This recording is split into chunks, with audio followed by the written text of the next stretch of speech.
السلام علیکم ورحمۃ اللہ وبرکاتہ۔ بسم اللہ الحمد للہ والصلاة والسلام علی اشرف الانبیاء والمرسلین نبینا محمد وعلی آلہ وصحبہ اجمعین ومن تبعہم بإحسان الی یوم الدین۔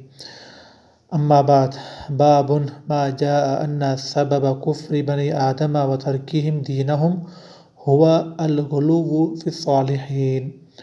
آج کا ہمارا موضوع یہ ہے، ہمارا عنوان یہ ہے کہ بنی آدم کے کفر اور دین کو چھوڑنے کا سبب نیک لوگوں میں غلو کرنا ہے، نیک لوگوں کو ان کے مقام سے بڑھا دینا، یہ ہے سبب انسانوں کے گمراہ ہونے کا۔ اللہ رب العزت نے بیان کیا، یا اہل الکتاب لا تغلو فی دینکم، کہ اے اہل کتاب تم اپنے دین میں غلو مت کرو۔ اہل کتاب سے مراد یہودی اور عیسائی ہیں۔ یہودی جو تھے ان کے پاس اللہ کی جو کتاب تھی وہ تھی تورات، اور جو عیسائی تھے ان کے پاس تھی انجیل۔ تو جو یہودی تھے انہوں نے کہا کہ عزیر اللہ کے بیٹے ہیں، اور جو عیسائی تھے انہوں نے کہا کہ عیسیٰ جو ہے اللہ کے بیٹے ہیں، اور بعض نے کہا جی جو عیسیٰ ہیں وہ خود ہی اللہ ہیں۔ تو اللہ رب العزت انہیں روکا، کہا کہ اے اہل کتاب دین میں، اپنے دین اسلام میں غلو مت کرو۔ جبکہ اصل بات کیا ہے کہ حضرت عزیر اللہ کے بندے، اس کے رسول ہیں، اللہ کے نبی ہیں، لیکن اللہ کے بیٹے نہیں ہیں۔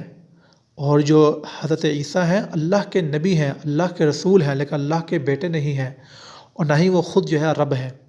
لیکن یہودیوں نے اور جو عیسائیوں نے اپنے انبیاء کو ان کے مقام سے بڑھا دیا، اور انہوں نے اس کام کے کرنے سے وہ لوگ کافر بن گئے، وہ لوگ اسلام سے ہٹ گئے۔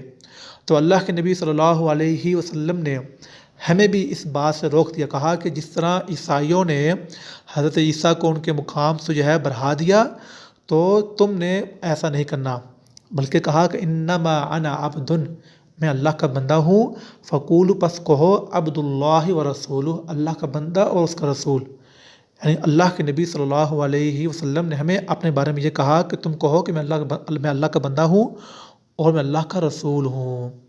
وآخر دعوانا الحمد للہ رب العالمین۔ السلام علیکم ورحمۃ اللہ وبرکاتہ۔